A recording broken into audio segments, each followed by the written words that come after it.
शिवाभ्यां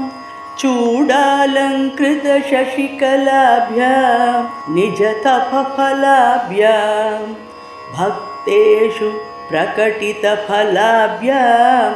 भवतु मे शिवाभ्याम् अस्तोक त्रिभुवन शिवाभ्यां हृदि पुनर्भवाभ्याम् आनन्दस्फुरदनुभवाभ्यां नतिरियं गलन्ति शम्भो त्वच्चरितसरितः किल्बिषरजः दलन्ति धीकुल्या सरणिषु पतन्ति विजयता दिशन्ति संसारभ्रमण परितापोपशमनं वसन्ति मच्चेतो हृदभुवि शिवानन्दलहरी त्रयी वेद्यं हृद्यं त्रिपुरहरमाद्यं त्रिनयनं जटाभारोदारं चलदुरगहारं मृगधरं महादेवं देवं मयि सदय भावं पशुपतिं चिदालम्बं साम्बं शिवमतिविडम्बं हृदि भजे सहस्रं वर्तन्ते जगति विबुधाः क्षुद्रफलदाः न मन्ये स्वप्ने वा तदनुसरणं तत्कृतफलम् हरिब्रह्मादीनामपि निकटभाजाम् असुलभं चिरं याचे शम्भो शिव तव पदाम्भोज भजनम् स्मृतौ शास्त्रे वैद्ये शकुनकविता गानफणितौ पुराणे मन्त्रे वा स्तुतिनटनहास्येषु अचतुरः कथं राज्ञां प्रीतिर्भवति मयि कोऽहं पशुपते पशुं मां सर्वज्ञ प्रतितकृपया पालय विभो घटो वा मृत्पिण्डोऽपि अणुरपि च धूमोऽग्निरचलः पटो वा तन्तुर्वा परिहरति किं घोरशमनं वृथा कण्ठक्षोभं वहसि तरसा तर्कवचसा पदाम्भोजं शम्भो भज परमसौख्यं व्रजसुधीः मनस्ते पादाब्जे निवसतु वचस्तोत्रफणितौ करौ चाभ्यर्चायां श्रुतिरपि कथा कर्णनविधौ तव ध्याने बुद्धिः नयनयुगलं मूर्तिविभवे परग्रन्थान् कैर्वा परमशिव जाने परमतः यथा बुद्धिशुक्तौ रजतमिति काचाश्मणिमणिः जले पैष्टे क्षीरं भवति मृगतृष्णासु सलिलम् तथा देवभ्रान्त्या भजति भवदन्यं जडजनः महादेवेशं त्वां मनसि च नमत्वा पशुपते गभीरे कासारे विशति विजने घोरविपिने विशाले शैले च भ्रमति कुसुमार्थं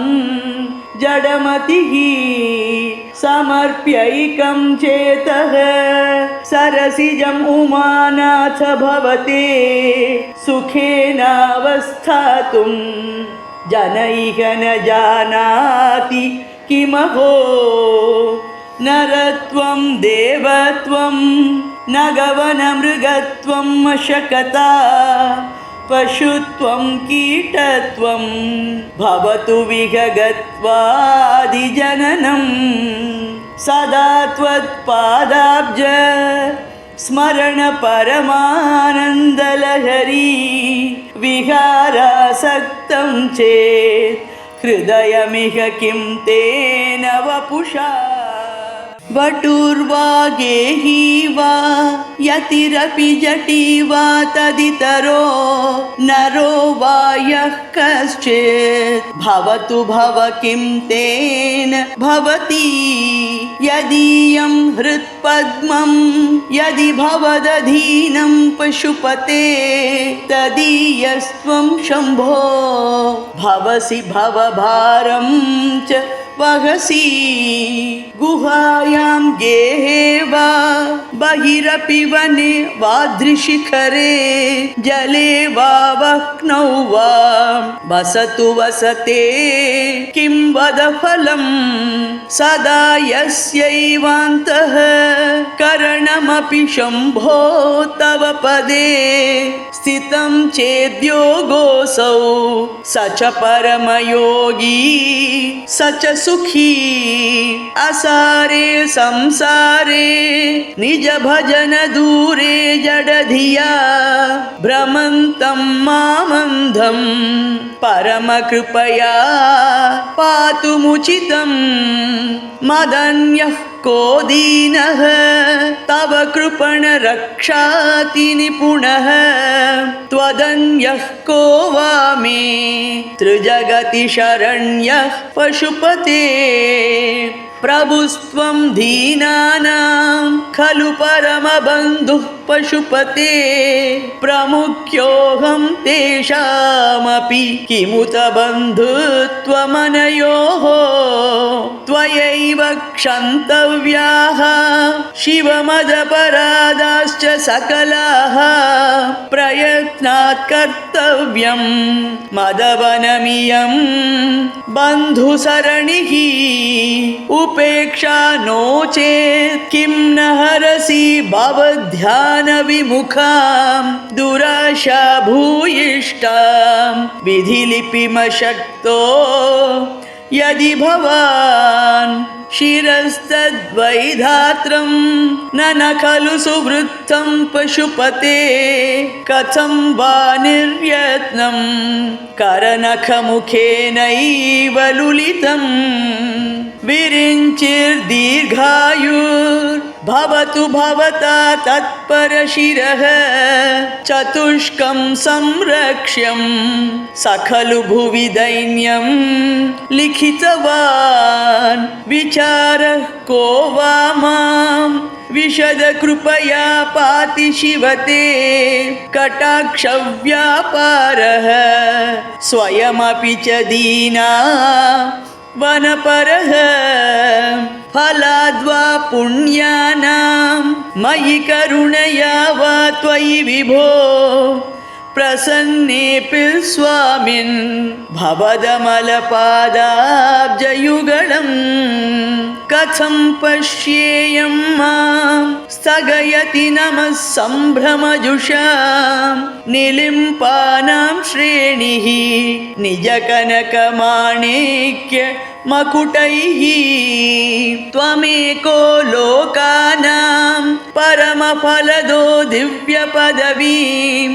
वहन्तस्त्वन्मूलां पुनरपि भजन्ते हरिमुखाः कियद्वा दाक्षिण्यं तव शिवमदाशा च कियती कदा वा मद्रक्षां वहसि करुणा पूरितदृशा दुराशा भूयिष्ठे दुरधिपगृहद्वारघटके दुरन्ते संसारे दुरितनिलये दुःखजनके मदायासं किं न व्यपनयसि कस्योपकृतये वदेयं प्रीतिश्चेत् तव शिवकृतार्था खलु वयं सदा मोहाटव्यां चरति युवतीनां कुचगिरौ नटत्याशा शाखासु अटति झटिति स्वैरमभितः कपालिन् भिक्षोमि हृदयकपिमत्यन्तचपलम् दृढं भक्त्या बद्ध्वा शिव भवदधीनं कुरु विभो धृतिस्तम्भाधारां दृढगुणनिबद्धां सगमनां विचित्रां पद्माट्यां प्रतिदिवससन्मार्गघटितां स्मरारे मच्चेतः स्फुटपटकुटीं प्राप्य विशदां जय स्वामिन् शक्त्या सह शिवगणैः सेवित विभो प्रलोभाद्यैरर्थाहरण परतन्त्रो धनिगृहे प्रवेशोद्युक्तः सन् भ्रमति बहुधा तस्करपते इमं चेतश्चोरं कथमिह सहे शङ्कर विभो तवाधीनं कृत्वा मयि निरपराधे कुरु कृपां करोमि त्वत्पूजां सपदि सुखदो मे भव विभो विधित्वं विष्णुत्वं दिशसि खलु तस्या फलमिति पुनश्च त्वां द्रष्टुं दिवि भुवि वहन् पक्षिमृगताम् अदृष्ट्वा तत्खेदं कथमिह सहे शङ्कर विभो कदा वा कैलासे कनकमणिसौधे सह गणैः वसन् शम्भोरग्रे स्फुटघटितमूर्धाञ्जलि पुटः विभो साम्ब स्वामिन् परमशिव पाहीति निगदन् विधातॄणां कल्पान् क्षणमिव विनेष्यामि सुखतः स्तवैर्ब्रह्मादीनां जय जय वचोभिर्नियमिनां गणानां केलीभिः मदकलमहोक्षस्य ककुदी स्थितं नीलग्रीवं त्रिनयनम् उमाश्लिष्टवपुषं कदा त्वां पश्येयं करधृतमृगं खण्डपरशुं कदा वा त्वां दृष्ट्वा गिरिश तव भव्याङ्घ्रियुगलं गृहीत्वा हस्ताभ्यां शिरसि नयने वक्षसि वहन् समाश्लिष्याघ्राय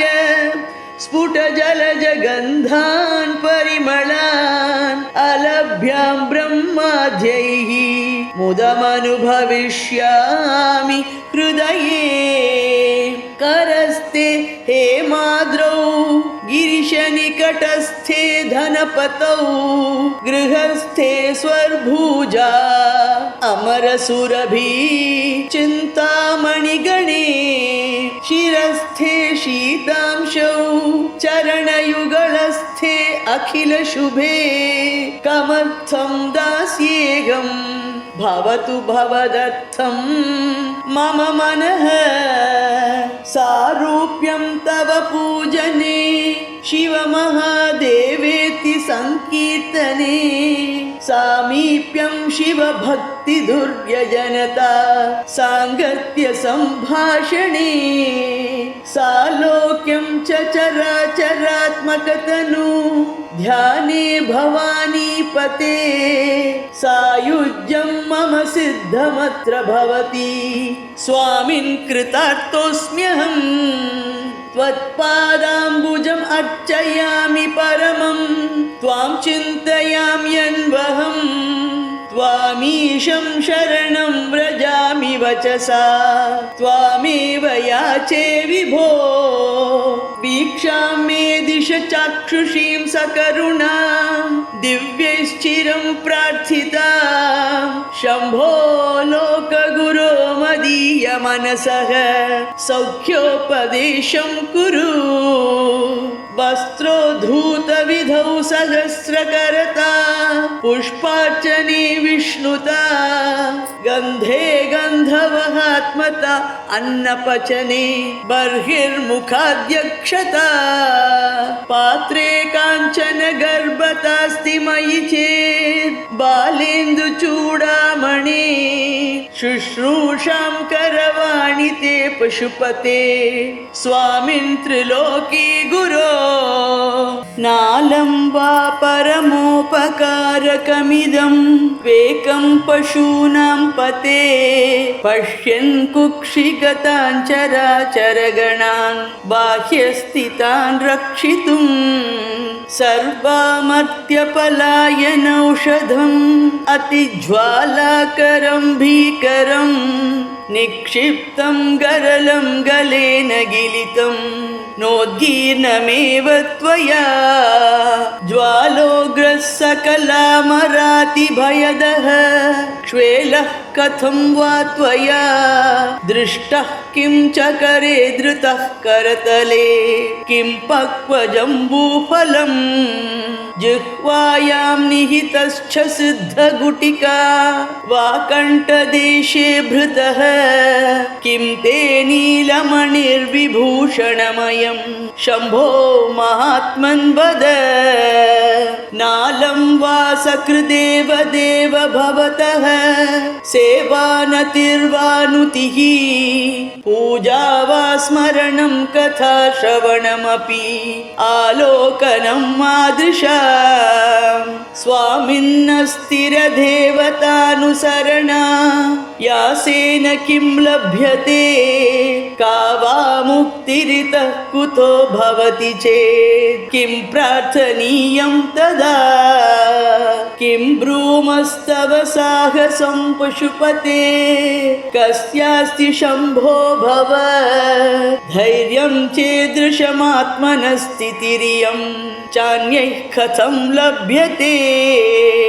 भ्रश्यद्देवगणं त्रसन्मुनिगणं नश्यत्प्रपञ्चं लयं पश्यन्निर्भय एक एव विहरति आनन्दसान्द्रो भवान् योगक्षेमधुरन्धरस्य सकलः श्रेयः प्रदोद्योगिनः दृष्टादृष्टमतोपदेशकृतिनः बाह्यान्तरव्यापिनः सर्वज्ञस्य दयाकरस्य भवतः किं वेदितव्यं मया शम्भो त्वं परमान्तरङ्ग इति मे चित्ते स्मराम्यन्वहम् भक्तो भक्तिगुणावृते मुदमृता पूर्णे प्रसन्ने मनः कुम्भे साम्बतवाङ्घ्रिपल्लवयुगं संस्थाप्य संवित्फलम् सत्त्वं मन्त्रमुदीरयन् निजशरीरागारशुद्धिं वहन् पुण्यागं प्रकटीकरोमि रुचिरं कल्याणमापादयन् आम्नायां बुधिमादरेण सुमनः सङ्घः समुद्यन्मनः मन्थानं दृढभक्तिरज्जुसहितं कृत्वा मथित्वा ततः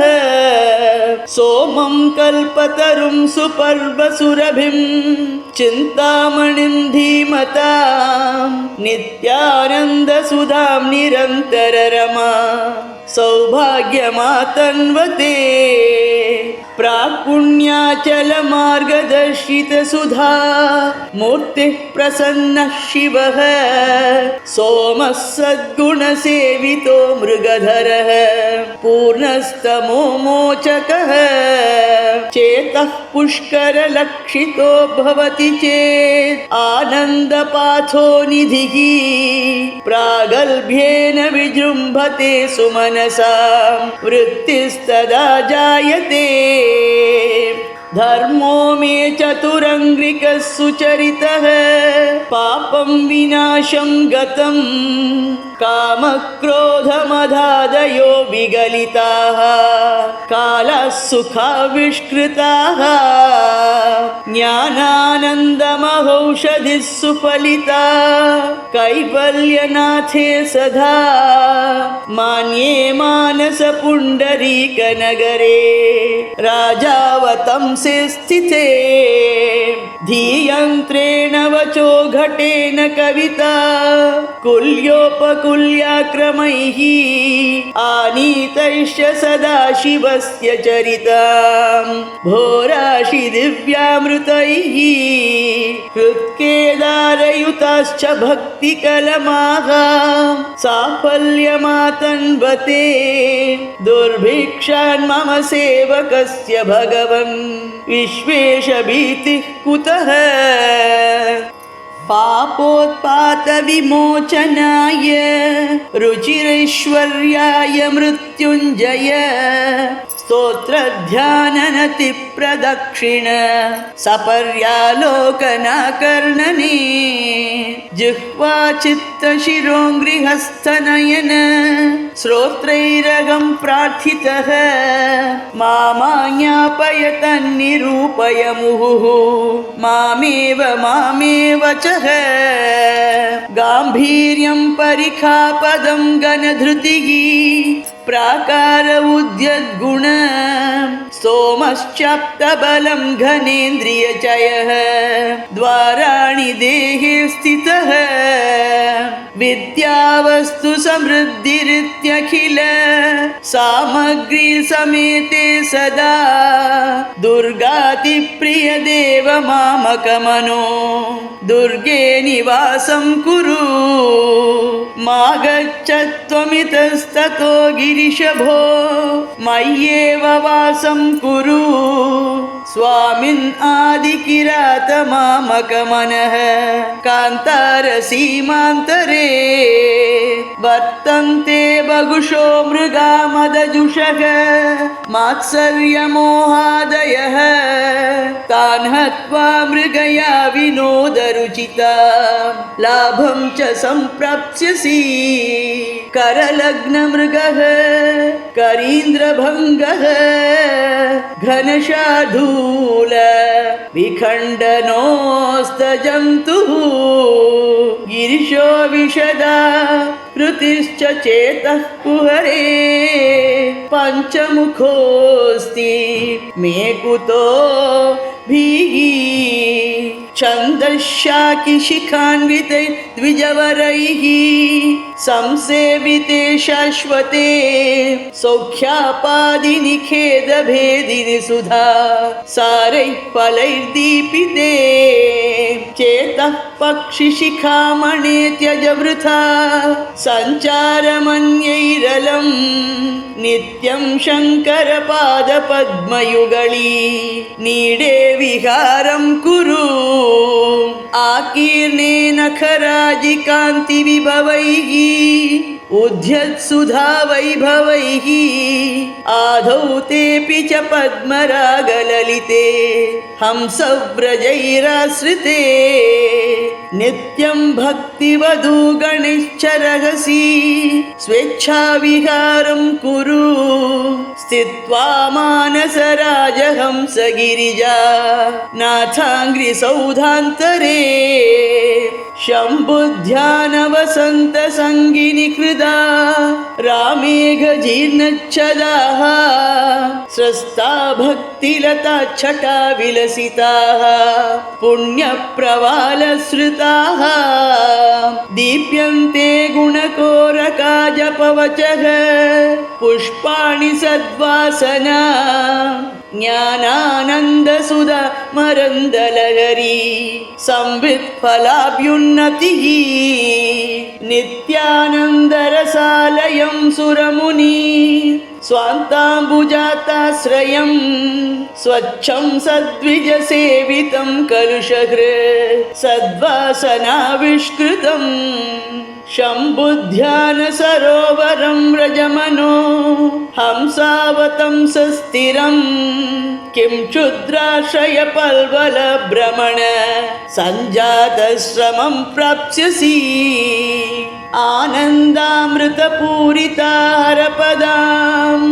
भोजालवालोध्यता स्थैर्योपज्ञमुपेत्य भक्तिलतिका शाखोपशाखान्विता उच्चैर्मानसकायमानपटली आक्रम्य निष्कल्मषा नित्याभीष्टफलप्रदा भवतु मे सत्कर्म संवर्धिता सन्ध्यारम्भ विजृम्भितं श्रुतिशिरस्थानान्तराधिष्ठितं सप्रेम भ्रमराभिराममसकृत् सद्वासनाशोभितं भोगीन्द्राभरणं समस्तसुमनः पूज्यं गुणाविष्कृतं सेवे श्रीगिरिमल्लिकार्जुन महालिङ्गं शिवालिङ्गितं सेवे श्रीगिरिमल्लिकार्जुन महालिङ्गं शिवालिङ्गितम् भृङ्गी च नटनोत्कटः करिमद ग्राही स्फुरन्माधव क्लादो नादयुतो महासितवपुः पञ्चेषुणा चादृतः सत्पक्षः सुमनो वनेषु स पुनः साक्षान्मदीये मनो राजीवे भ्रमराधिपो विहरतां श्रीशैलवासी विभुः कारुण्यामृतवर्षिणं घनविप ग्रीष्मच्चिदाकर्मठं विद्यासस्य फलोदयाय सुमनः संसेव्यमिच्छाकृतिम् नृत्यद्भक्तमयूरमद्रिनिलयं चञ्चज्जटामण्डलम् शम्भो वाञ्छति नीलकन्धर सदा त्वां मे मनश्चातकः आकाशेन शिखी समस्तफणिना नेत्राकलापी नतानुग्राही प्रणवोपदेशनिनदैः केकीर्तियोगीयते श्यामां शैलसमुद्भवां घनरुचिं दृष्ट्वा नटन्तं मुदा वेदान्तोपवने विहाररसिकं तं नीलकण्ठं भजे सन्ध्याघर्मदिनात्ययो हरिकरा घातप्रभूतानक ध्वानो वारिदगर्जितं दिविशदां दृष्टिच्चटा चञ्चला भक्तानां परितोषबाष्पविततिः वृष्टिर्मयूरी शिवा यस्मिन्नुज्ज्वलताण्डवं विजयते तं नीलकण्ठं भजे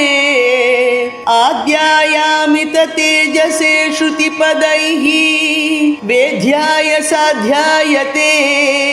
विद्यानन्दमयात्मने त्रिजगतः संरक्षणोद्योगिने ध्येयायाखिलयोगिभिः सुरगणैः गेयाय मायाविने सम्यक्ताण्डव सम्भ्रमाय जटिने सेयं नतिशम्भवे नित्याय त्रिगुणात्मने पुरजिते कात्यायनी श्रेयसे सत्यायादिकुटुम्बिने मुनिमनः प्रत्यक्ष चिन्मूर्तये माया सृष्टजगत्त्रयाय सकलाम्नायान्तसञ्चारिणे सायं ताण्डव सम्भ्रमाय जटिने सेयं नतिशम्भवे नित्यं सोदरपोषणाय सकलान् उद्दिश्य वित्ताशया व्यर्थं पर्यटनं करोमि भवतः सेवां न जाने विभो मज्जन्मान्तरपुण्यपाकबलतः त्वं सर्वान्तरः तिष्ठस्येव हितेन वा पशुपते ते रक्षणीयोऽस्म्यहम् एको वारिजबान्धवक्षितिनभः व्याप्तं तमो मण्डलम् भित्त्वालोचनगोचरोऽपि भवति त्वं कोटिसूर्यप्रभः वेद्यः किन्न भवस्य हो घनतरम् कीदृग्भवेन्मत्तमः तत्सर्वं व्यपनीय मे पशुपते साक्षात् प्रसन्नो भव हंसः पद्मवनं समिच्छति यथा नीलाम्बुदं चातकः कोकः कोकनदप्रियं प्रतिदिनं चन्द्रं चकोरस्तथा चेतो वाञ्छति मामकं पशुपते चिन्मार्गमृग्यं विभो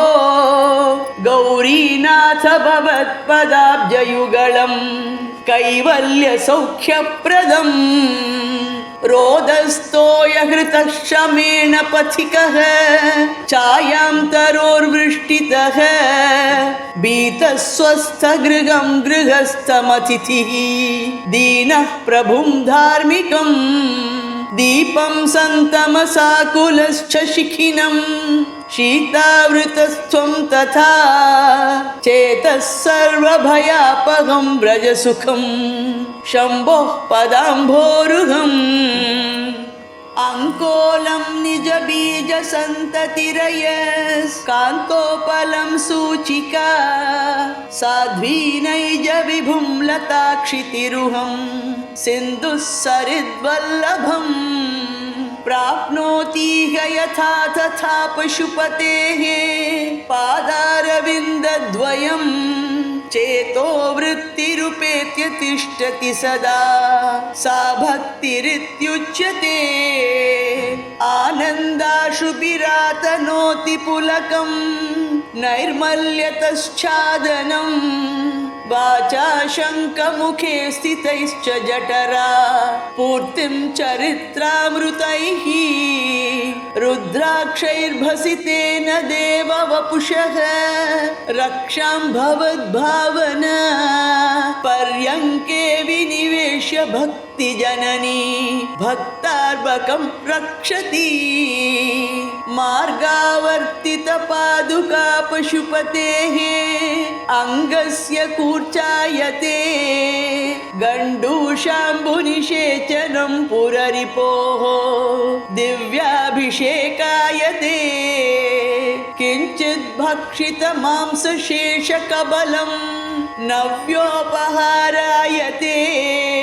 भक्तिः किं न करोत्यहो वनचरः भक्तावतंसायते वक्षस्ताडनमन्तकस्य कठिनापस्मारसम्मर्दनं बुभृत्पर्यटनं न मत्सुरशिरः कोटीरसङ्घर्षणम् कर्मेदं मृदुलस्य तावकपद द्वन्द्वस्य गौरीपते मच्चेतो मणिपादुका विहरणं शम्भो सदाङ्गीकुरु वक्षस्ताडनशङ्कया विचलितः वैवस्वतो निर्जराः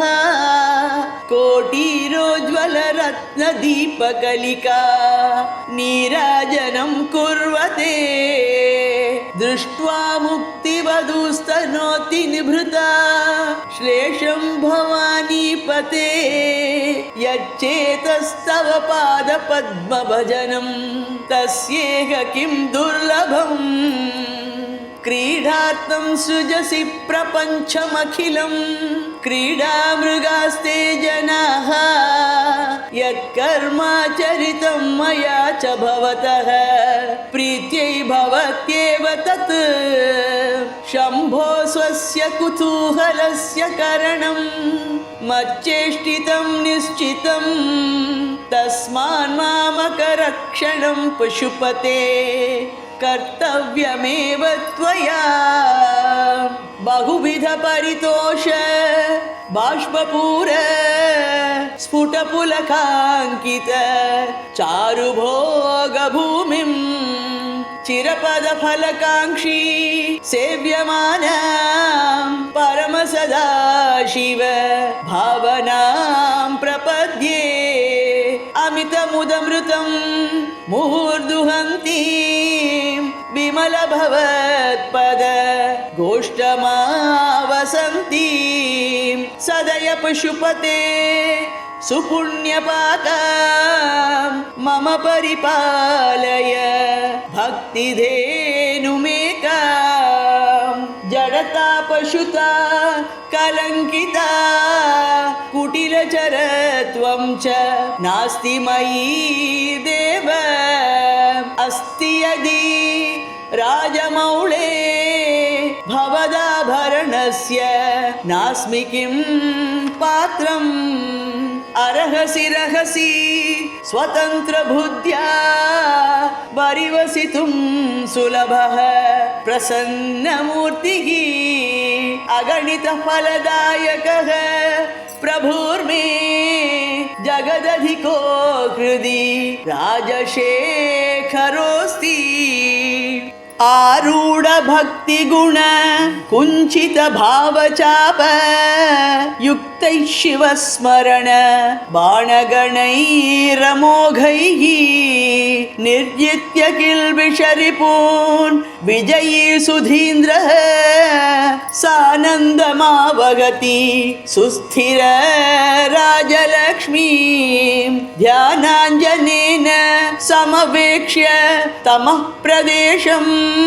भित्त्वा महाबलिभिः ईश्वर नाम मन्त्रैः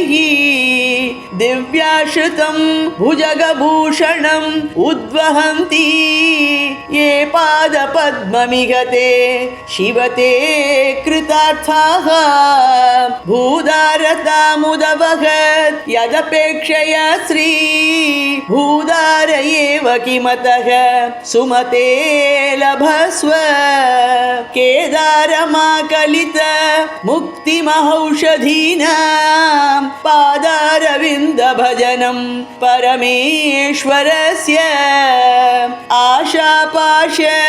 क्लेश दुर्वासनादि भेदोद्युक्तैः दिव्यगन्धैरमन्दैः आशाशाटीकस्य पादारविन्दं चेतः पेटीं वासितामेतनोतु कल्याणिनं सरसचित्रगतिं सवेगं सर्वेङ्गितज्ञमनघं ध्रुवलक्षणाट्यं चेतस्तुरङ्ग मदिरुह्य चरस्मरारे नेतः समस्त जगतां वृषभाधिरूढ भक्तिर्महेश पदपुष्करमावसन्ति कादम्बिनीव कुरुते परितोषवर्षम् सम्पूरितो भवति यस्य मनस्तटाकः तज्जन्म सस्यमखिलं सफलं च नान्यत् बुद्धिस्थिरा भवितुम् ईश्वर पादपद्म सक्तावधूर्विरगिणीव सदा स्मरन्ति सद्भावना स्मरणदर्शन कीर्तनादि सम्मोहितेव शिवमन्त्र जपेन विन्ते सदुपचार विधिषु अनुबोधितां सविनयां सुहृदं सदुपाश्रितां मम समुद्धर बुद्धिमिमं प्रभो वरगुणेन नवोढ वधूमिव नित्यं योगी मनः सरोजदल सञ्चारक्षमस्त्वत्क्रमः शम्भो तेन कथं कठोरयमराट् वक्षः कवाटक्षतिः अत्यन्तं मृदुलं त्वदङ्घ्रियुगलं हा मे मनश्चिन्तयति एतल्लोचनगोचरं कुरु विभो हस्तेन संवाहये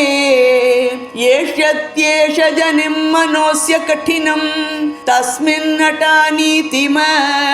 रक्षायै गिरिसीम्नि कोमलपद न्यासः पुराभ्यासितः नो चेद् दिव्यगृहान्तरेषु सुमनः तल्पेषु वेद्यादि नदीषु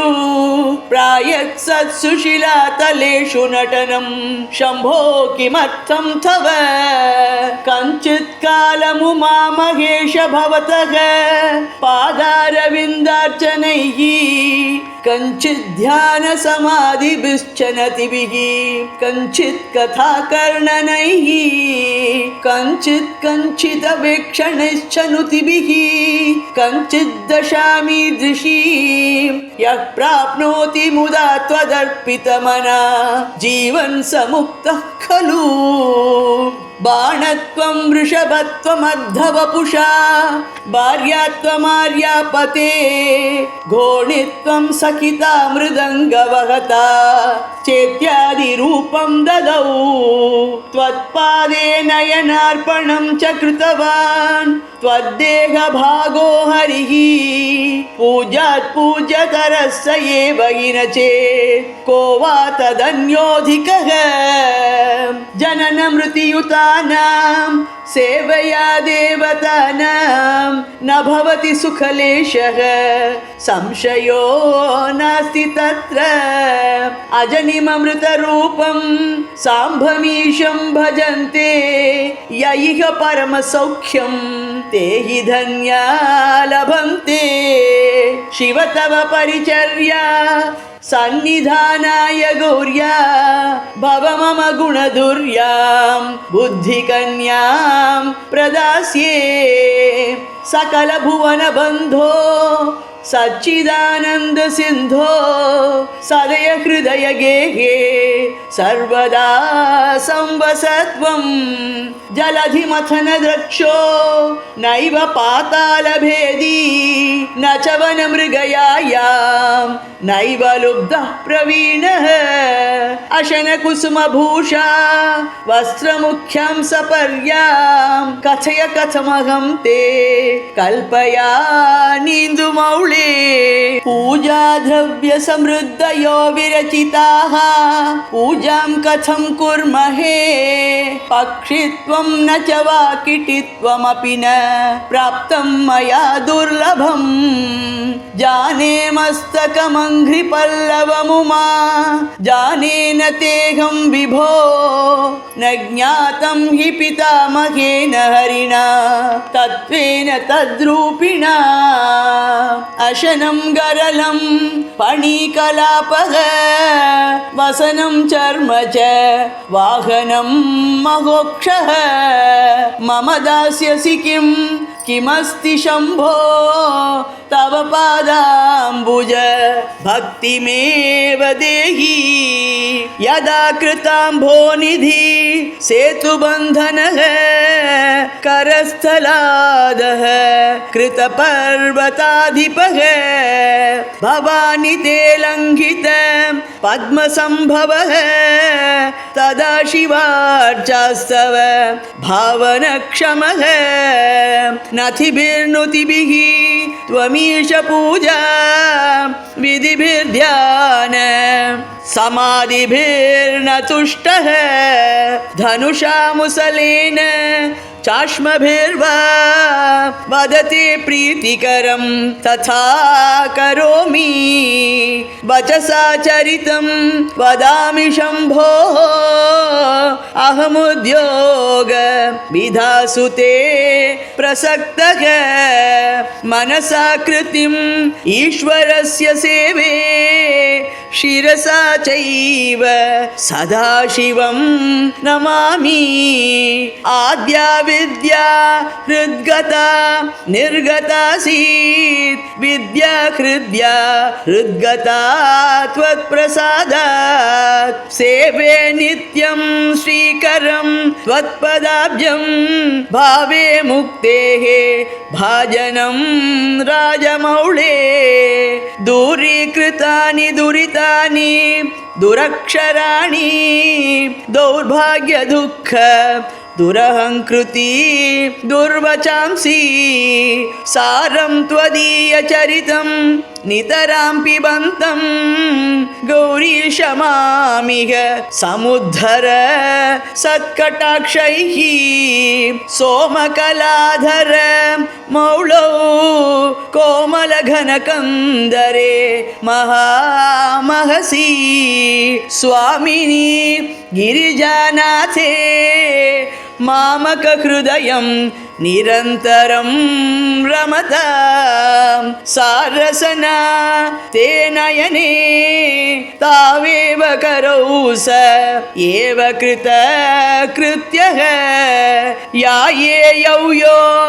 भर्गं वदति ईक्षेते सदा च तस्मरति अतिमृदुलौ मम चरणम् अतिकठिनं ते मनो भवानीश इति विचिकित्सां सन्त्यज शिव कथमासीत् गिरौ तथा प्रवेशः धैर्याङ्कुशेन निभृतं रभसादाकृष्य भक्तिशृङ्खलया पुरहरचरणालाने हृदयमदेभं बधानचिद्यन्त्रैः प्रचरत्यभितः प्रगल्भवृत्त्या मदवानीश मनःकरीगरीयान् परिगृह्य नयेन भक्तिरज्वा परमस्थाणुपदं दृढं नयामुं सर्वालङ्कारयुक्तां सरलपदयुतां साधुवृत्तां सुवर्णां सद्भिः संस्तूयमानां सरसगुणयुतां लक्षितां लक्षणाढ्याम् उद्यद्भूषा विशेषाम् उपगतविनयां द्योतमानार्थरेखां कल्याणीं देवगौरी प्रिय मम कविता कन्यकां त्वं गृहाण इदं ते युक्तं वा परमशिवकारुण्यजलधे गतौ तिर्यग्रूपं तव पदशिरो दर्शनधिया हरिब्रह्माणौ तौ दिवि भुवि चरन्तौ श्रमयुतौ कथं शम्भो स्वामिन् कथय मम वेद्योऽसि पुरतः स्तोत्रेणालमगं प्रवच्मि नमृषा देवाविरिञ्चादयः स्तुत्यानां गणना प्रसङ्गसमये त्वामग्रगण्यं विदुः माहात्म्याग्रविचारणप्रकरणे धानातुषस्तोमवत् धूतास्त्वां विदुरुत्तमोत्तमफलं शम्भो भवत्सेवकाः शुभम्।